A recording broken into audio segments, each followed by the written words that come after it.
स्वागत है आप सभी का जीटी न्यूज झारखंड के इस बुलेटिन में। रूबरू होते हैं इस बुलेटिन खास खबरों से। All India small and medium journalist welfare association के बिहार झारखंड प्रदेश प्रभारी प्रीतम सिंह भाटिया के नेतृत्व में संगठन काफी मजबूती की ओर अग्रसर है। श्री भाटिया के नेतृत्व में बिहार झारखंड के सक्रिय पत्रकारों को जोड़कर संगठन को और बेहतर बनाते हुए इससे जुड़े पत्रकार एवं पत्रकार के परिवारों को सुविधा एवं सुरक्षा को लेकर संगठन के पदाधिकारियों का कार्य युद्ध स्तर पर जारी है। आज इस सभी मुद्दों के मद्देनजर जमशेदपुर के बिष्टुपुर के एक होटल में आवश्यक बैठक की गई, जिससे पत्रकार के साथ उनके परिवारों के बीमा सुरक्षा संथाल प्रक्रिया के दौरे के कार्यक्रम समेत कई बिंदुओं पर चर्चा की गई। बैठक आयोजन के पूर्व कोरोना काल में शहीद हुए पत्रकारों, प्रशासनिक व पुलिस पदाधिकारियों, डॉक्टरों और सामाजिक सेवियों समेत अन्य लोगों के लिए 2 मिनट का मौन रखकर उनकी आत्मा की शांति के लिए प्रार्थना की गई। इस बैठक में प्रदेश कार्यकारी अध्यक्ष शंकर गुप्ता, प्रदेश महासचिव सुनील पांडे, प्रदेश कोषाध्यक्ष राहुल कुमार, अमित मिश्रा, वसंत साहू, राजेश जयसुखा, कोल्हान प्रभारी सुशील प्रसाद, कोल्हान अध्यक्ष मधुरेश वाजपेयी, जिला अध्यक्ष कमलेश सिंह, नागेंद्र शर्मा, सुदेश कुमार, राजा पाठक, अमिताभ वर्मा, राजेंद्र राव, विद्या शर्मा, संतोष साहू, अभिषेक सेन, रविकांत गोप, मिथिलेश तिवारी, श्याम मिश्रा समेत काफी संख्या में गणमान्य पत्रकार उपस्थित थे। बैठक में एसोसिएशन ने पदाधिकारियों को प्रमाण पत्र एवं बायोमेट्रिक पहचान पत्र सौंपा। जमशेदपुर से सिद्धार्थ आनंद एवं अमिताभ वर्मा की रिपोर्ट। ज्ञापन भेजा है, अब तक इस पर कोई सकारात्मक पहल या जवाब हम लोगों को नहीं मिला है, लेकिन हम लोग उम्मीद करेंगे और इस मांग को दोहराते रहेंगे जब तक जितनी भी सरकारें आएंगे और ये कानून जब तक नहीं बनेगा, केंद्र से लेकर के राज्य सरकार तक हम लोग इस मांग को दोहराते रहेंगे। और ये हमारी मूलभूत आवश्यकता है कि हम अगर मीडिया में स्वतंत्र रूप से निष्पक्ष होकर, निडर होकर के खबरें नहीं लाएंगे तो फिर स्वतंत्र, स्वच्छ और मजबूत लोकतंत्र का निर्माण करना भी मुश्किल हो जाएगा। इसलिए यह देश की जो है सबसे मूलभूत आवश्यकता है कि पत्रकारों को सुरक्षा दी जाए। संगठन इस पर लगातार पत्राचार कर रही है, पहले भी किया, अब भी किया है और हम लोग आगे भी करेंगे। अभी हम लोग संथाल के जो दौरे पे जा रहे हैं, मुख्यमंत्री का गृह प्रमंडल है, गृह जिला है, वहां से भी हम लोग इस बात को वहां के पत्रकारों के साथ मिलकर बोलेंगे और हम तमाम संगठन को भी इसमें चाहते हैं कि वो संगठन भी जो है इस मांग को अपना दोहराते रहें। कुछ और भी संगठन है जिन्होंने इस मांग को दोहराया, लेकिन एआईएसएम इस मांग को लगातार उठा रही है।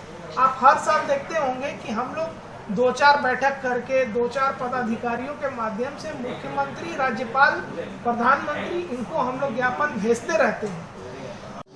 इस पर हम लोग बैठे नहीं हैं और संगठन चुप बैठेगी भी नहीं। और जहां तक पत्रकारों की सुरक्षा की बात है, तो जब तक पत्रकार सुरक्षा कानून लागू नहीं होगा तब तक ये एसोसिएशन की जिम्मेदारी है कि हर पत्रकार के और उसके परिवार की सुरक्षा ये हमारी जिम्मेदारी है। तमाड़ थाना पुलिस और एसएसबी के जवानों ने दुर्लभ प्रजाति के स्तनपायी कीट को तमाड़ के सुदूरवर्ती इलाकों से बरामद किया है। नक्सलियों के टोह में निकले जिला पुलिस और एसएसबी के जवानों को जंगल में नक्सली तो नहीं मिले, लेकिन अभियान के क्रम में दुर्लभ वज्र कीट नक्सली इलाके में होने की सूचना मिली। पुलिस ने सूचना के आधार पर दुर्लभ कीट की बरामदगी के लिए जंगलों में अभियान चलाया है। इसी क्रम में 4 लोगों द्वारा बंधक बनाकर रखे गए दुर्लभ प्रजाति के वज्र कीट को बरामद किया गया। दुर्लभ वज्र कीट की कीमत अंतर्राष्ट्रीय बाजार में लाखों करोड़ों में होती है। बरामद वज्र कीट को खूंटी तमाड़ वन विभाग के अधिकारियों को सौंप दिया गया है। रांची से दिनेश हजाम की रिपोर्ट। एसएसबी का टीम जो है सो कमांडेंट साहब के साथ अपने एरो फील्ड में थे और डीएसपी सर भी साथ में थे बंगू के। और उसी बीच जो है सो एसएसबी के कमांडेंट सर हमको करीब 5 बजे सवेरे खबर किए कि जो है सो इधर चिरूबेड़ा गांव के पास हम लोग हैं और आगे के गांव जंगल के गांव में कुछ जंगली जानवर पकड़े जाने जैसी सूचना मिला है, आप आ जाइए। तो हमने तुरंत जो है सो बुंडू के, तमाड़ के मेरे सारे जो अधीनस्थ वनपाल हैं, वनरक्षी हैं, सबको इन्फॉर्मेशन करके तुरंत गदर किया। हम भी रस कर गए और हम लोग जो है सो ठीक 7:30 बजे करीब हम लोग चिरूबेड़ा पहुंच गए, जहां पर जो है सो कमांडेंट सर, एसएसबी और डीएसपी सर और बाकी सब इनके जो दल के लोग थे, सब लोग थे। और साथ में एसएसबी कमांडेंट सर के ही नेतृत्व में हम लोग जो है सो उस गांव तरफ गए, ये जो है सो कार्यरांगो गांव में। और वहीं पर जो है सो ये पेंगोलिन वज्र कीट जिसको हम लोग कहते हैं लोकल में, तो ये पाया गया और उसको जो है सो 4 आदमी जो है सो उसका देख रेख कर रहा था, वो कैप्चर करके रखा हुआ था। और वो लोग पूछे कि कहाँ से लाए हो, तो बोला कि जंगल से पकड़ कर लाए हैं, क्या कर रहे हो, नहीं इसको हम लोग रखे हैं। तो उसके बाद हम लोग जो है सो वो जो बजरकीट है उसको जब्त करके और चारों आदमी सबको भी ले करके हम लोग चले आए। उसका कोई ऑथेंटिक हमको कोई जानकारी नहीं कर सकते, ये भी हम नहीं बता सकते हैं। सर 4 लोगों कहाँ ले जाते हैं लोग, किसके पास ले जाते हैं, कुछ ऐसे? नहीं, ये लोग धीरे धीरे कहीं पर कोई इसका स्मगलिंग करने वाले स्मगलर लोग से संपर्क होता तो ये लोग जो है सो कहीं बेच देता। नहीं, इस तरह का एक घटना उधर खूंटी रेंज में हम लोग पकड़े थे, मुझे याद नहीं है, लेकिन दिसंबर जनवरी आसपास के महीने में एक पकड़े थे हम लोग। देखिए, जब पकड़ के लोग रखते हैं इसको कि कुछ पैसा मिलेगा कह के, तो इसका मतलब है कहीं ना कहीं लिंक है, इन्वेस्टिगेशन होगा। देखिए, तो वाइल्ड लाइफ एक्ट में जो है सो ये जो जानवर है तो शेड्यूल 1 का पार्ट 1 लिस्ट में रखा गया है इसको, और शेड्यूल 1 के जितने भी जानवर हैं, चाहे दूसरे भी शेड्यूल के जो भी जानवर हैं, उसको कैप्चर करना, स्नेरिंग करना, उसको अपने पोजीशन में रखना, ये कानून वाइल्ड लाइफ एक्ट के तहत जो है सो ये अवैध है, और ये जो है सो पनिशेबल धारा है इसके लिए। बुंडू थाना क्षेत्र के ब्लॉक रोड बिसरा टोली में देर रात बालू ढोने वाली खाली टर्बो ट्रक ने एक युवक को कुचल दिया। मामला मध्य रात्रि 12 बजे से 1 बजे के बीच के, जब बालू ढुलाई करने के लिए टर्बो बालू डंप वाले स्थल पर प्रतिदिन की तरह से बेसरा टोली पहुंचा। इसी समय 26 वर्षीय गोपाल प्रजापति शौच के लिए बाहर निकला था, तभी टर्बो ने गोपाल प्रजापति को अपने चपेट में ले लिया। गोपाल प्रजापति टर्बो चिल्लाता रहा, लेकिन जब तक घर वाले बाहर निकले टर्बो चालक वहां लेकर भाग निकला। परिजन गोपाल को बुंडू अनुमंडलीय अस्पताल ले गए, लेकिन उसे बचाया नहीं जा सका। युवक के शव को पोस्टमार्टम के लिए रांची रिम्स भेज दिया गया है। बुंडू से दिनेश हजाम की रिपोर्ट। ये बताया जा रहा है कि ये रात्रि में करीब 1 बजे के आसपास में अपने बेसरा टोली में इनका घर है, गोपाल प्रजापति इनका नाम है। ये शौच करने के लिए निकले थे। इसी बीच में एक टर्बो गाड़ी जो है उसमें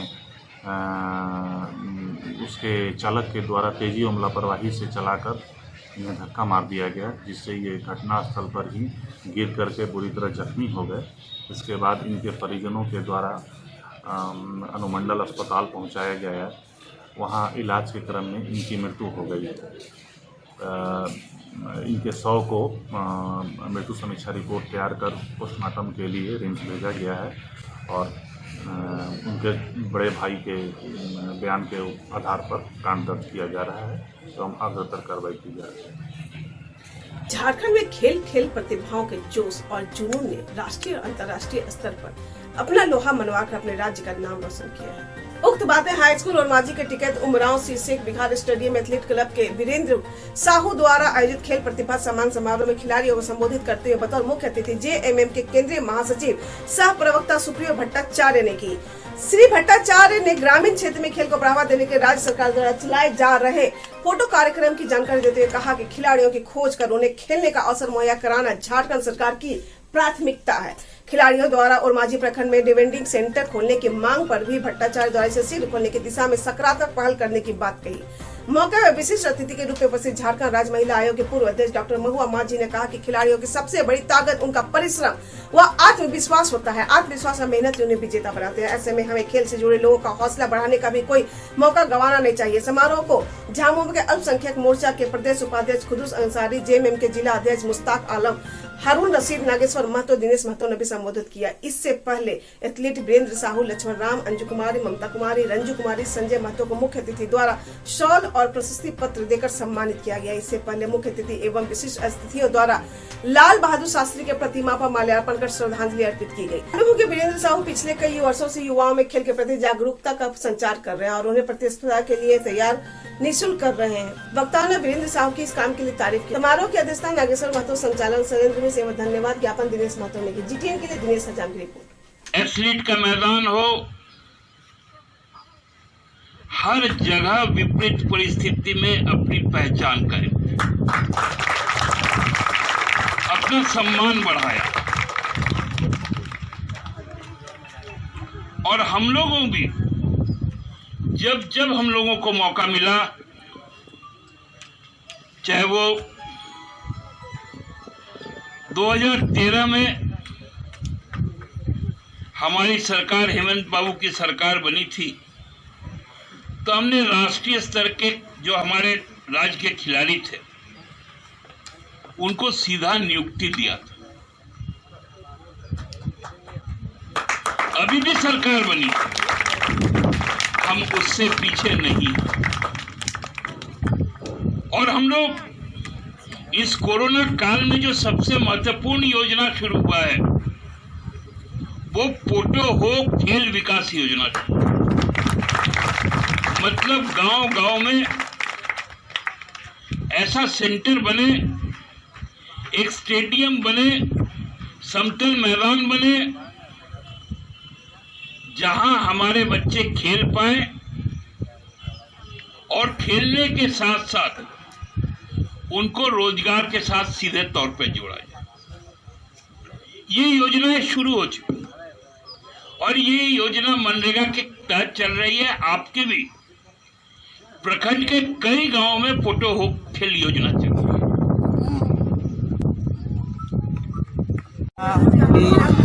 बच्चों से उनका परिचय कराना और जो मेरा सेंटर किसी काम से रुका हुआ एसडीओ के यहाँ पे पद, उन्हीं की वजह से मुझे बुलाया गया। मुख्यमंत्री से मुलाकात नहीं हो पा रही थी। उन्होंने 15 दिन का मुझे समय दिया गया था कि 15 दिन के अंदर आपको लेटर मिल जाएगा, नहीं मिला। और काफ़ी मतलब बच्चों का उम्मीद है हम पर कि इनका सेंटर हो जाए ताकि हमको पूरा प्रशिक्षण मिल सके और हम आगे बढ़ सकें। बच्चों का भविष्य हमसे जुड़ा हुआ है। और मैं आशा करता हूँ कि जो आज का जो मेहमान आए हमारा सुप्रीम भट्टाचार्य मांझी जी, उन्होंने बोले कि आपका काम 15 दिनों के अंदर। कुछ बच्चे सम्मानित किए गए हैं, किन बच्चों को सम्मानित किया गया? बच्चे जो ऐसे खिलाड़ी हैं जो स्टेट खिलाड़ी हैं उन बच्चों को सम्मानित किया गया मेमेंटो दे करके। कितने बच्चों को? 5 बच्चे को, संजय महतो जी, अंजू कुमारी, रंजू कुमारी, ममता कुमारी, पूजा कुमारी। अपना परिचय दे दें। मेरा परिचय हुआ वीरेंद्र प्रसाद साहू और मांझी पांचा, रांची, झारखंड। देखिए, अभी आप देखे होंगे कि जो 3 महत्वाकांक्षी योजनाएं हम लोगों ने मनरेगा के तहत शुरू किया, उसमें सबसे अहम योजना है आपको पोटो हो खेल योजना। ये योजना जो गांव के जो खिलाड़ी उनके लिए मैदान उपलब्ध करवाना, उनके लिए आधारभूत संरचना उपलब्ध करवाना, साथ साथ पौष्टिक भोजन उपलब्ध करवाना और उसके उपरांत उसको सीधा रोजगार से जोड़ना। एक महत्वाकांक्षी योजना है जो इस कोरोना संकट काल में सरकार ने शुरू की। और आगे भी हम लोग पीछे भी जब हमको बहुत कम समय मिला था, हम लोगों ने खिलाड़ियों का सम्मान किया, उनको सीधा नौकरी दी। इस बार भी जो अंतर्राष्ट्रीय राष्ट्रीय स्तर पर जो पहचान बनाने वाले खिलाड़ी हैं उनको भी सीधा सीधी सरकारी नौकरी में प्राथमिकता दी जाएगी और उनके लिए और भी अन्य मार्ग हम लोग प्रशस्त करने जा रहे हैं। यही हमारी आज की योजना है। अब भविष्य में जो चीज़ें सामने आएंगी तब आप लोग खुद भी इस सरकार के प्रति धन्यवाद ही ज्ञापन करेंगे। ग्रामीण क्षेत्रों के खिलाड़ी कहीं न कहीं प्रतिभा रहते हुए छिप जा रहे हैं सर, कैसे? नहीं, उसीलिए तो पोटो हो खेल योजना लाया गया जो ग्रामीण परिवेश के बच्चों को सामने लाने का काम करेगी। ये शहरी योजना नहीं है, ये ग्रामीण योजना। महिलाओं के प्रति क्या सोच है इस तरह के खिलाड़ी जो उभर कर आ रहे हैं उस पर? देखिए, जिस तरह से आप देख रहे होंगे कि झारखंड की जो महिला खिलाड़ियां हैं, सुंदर टेटे जी हो गई, सावित्री पुत्री जी हो गई, असुंता लकड़ा, जानू हासदा, दीपिका, ऐसी बहुत सारी महिलाएं हैं जिन्होंने बिना सुविधा की बहुत तरह के विपरीत परिस्थितियों में भी राष्ट्रीय अंतर्राष्ट्रीय स्तर पर झारखंड का नाम रोशन किया है। अगर हम लोग यहाँ पर महिला खिलाड़ियों को अगर थोड़ी सी सुविधा दे दें तो आप सोच सकते हैं कि झारखंड कहाँ पहुँच सकता है, कितने खिलाड़ी निकलेंगे। और आज हम लोग इस कार्यक्रम में हमने देखा कि इस ओरमांझी इलाके में बूटी और तमाम इलाकों से जो खिलाड़ी यहाँ आए थे उनमें से बहुत सारे खिलाड़ी राष्ट्रीय अंतर्राष्ट्रीय स्तर पर नाम कमा चुके हैं और जो नए खिलाड़ी हैं उनमें भी जज्बा जो दिखता है, तो लगता है कि नहीं, उनको थोड़ी सी अगर हम लोग मदद कर दें, थोड़ी सुविधा संसाधन जुटा दें तो निश्चित रूप से आगे बढ़ेंगे। और माननीय हेमंत सोरेन जी की सरकार इसके लिए पूरी तरह से वचनबद्ध है और शुरू से ही उनका कहना है कि योजनाएं भी लाई गई हैं, आपको पता ही होगा, पोटो हो वगैरह योजनाएं हैं और उनको खिलाड़ियों को नौकरी देने का और उसके पहले इनको संसाधन देना भी बहुत ज़रूरी है ताकि वो खेल सके। गरीबी के कारण कई बार चीज़ें मिलती नहीं हैं और जिस तरह से यहाँ पर आदरणीय वीरेंद्र जी काम कर रहे हैं वो अत्यंत सराहनीय है और ऐसे लोग अगर इनको मार्गदर्शन दे रहे हैं तो निश्चित रूप से थोड़ी सी मदद मिल जाएगी तो ये आगे बढ़ेंगे। और अकेला जिले के अंतर्गत राजनगर प्रखंड के केडमुरी स्किल डेवलपमेंट के बारे में किशोरी को सिखाया जाता है और यहाँ से अपने आप की जिंदगी को सुधारने का सुनहरा अवसर मिला है। पिंकी गोप का कहना है कि इस तेजस्विनी परियोजना के तहत हमें बहुत कुछ सीखने को मिले। प्रोजेक्ट का उद्देश्य पंचायत अंतर्गत टागर जोड़ा गाँव में 7 दिनों का तेजस्विनी परियोजना का आज अंतिम चरण समाप्त हुआ। कोऑर्डिनेटर गोपाल चंद्र गोप का कहना है कि शारीरिक और मानसिक के साथ में यह है कि किशोरी को तेज बनाना है ताकि आगे जाकर हर किशोरी खुद के माध्यम से कुछ कर सके। यहाँ युवा प्रेषक जोबा रानी महतो, विरासी मुर्मू आदि शामिल थे। राजनगर से दीपक महतो। यहाँ लाया गया है झारखंड के जो 17 जिला में चल रहे हैं, ये हम लोग का सरायकेला जिला का ये राजनगर ब्लॉक में भी चल रहा है और ये केनमुड़ी क्लस्टर का कोऑर्डिनेटर हूँ हम। और ये मतलब हम लोग का टांगरखेड़ा में जो चल रहा है, ये टांगरखेड़ा है हम लोग का मेन क्लब और इसमें आज अंतिम दिन है हम लोग का उन्मीकरण का। इसके उन्मीकरण कंप्लीट होने के बाद हम लोग का फिर लाइव स्किल होगा। लाइव स्किल शिक्षा अभी पूरा कंप्लीट होने के बाद, ये उन्मीकरण कंप्लीट होने के बाद लाइव स्किल का शिक्षा चालू होगा। अच्छा, लाइव स्किल में क्या क्या सिखाई जा रही है? लाइव स्किल जीने का स्किल, जैसे कैसे हम लोग जीते हैं, अच्छा वैसे ही। अच्छा, उसके अलावा और कुछ सिखाया जा रहा है क्या? उसके अलावा फिर मतलब आगे की तो टेक्निक सिखाने के लिए हम लोग का है, टेक्निक सिखाएंगे। जितना भी AGYW है, 14 से 24 साल का जितना भी AGYW है जो स्कूल छोड़ चुका है, जो स्कूल जा रहे हैं या उस गांव का बहू है, वो लोग को ऊपर ये प्रोजेक्ट चला रहे हैं और उसी एज में जो है वो लोग ये योजना में भाग ले सकते हैं। तो इसलिए अच्छा, आपका नाम क्या हुआ? मेरा नाम है गोपाल चंद्र गुप्त। ये जो 7 दिन का ट्रेनिंग हुई, इसमें आपको क्या क्या सीखने को मिला?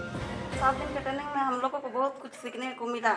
हम लोग जो खुद से फैसला नहीं कर सकते थे, वो हम लोगों को तेजस्विनी परियोजना में जुड़ने के बाद ही पता चला है।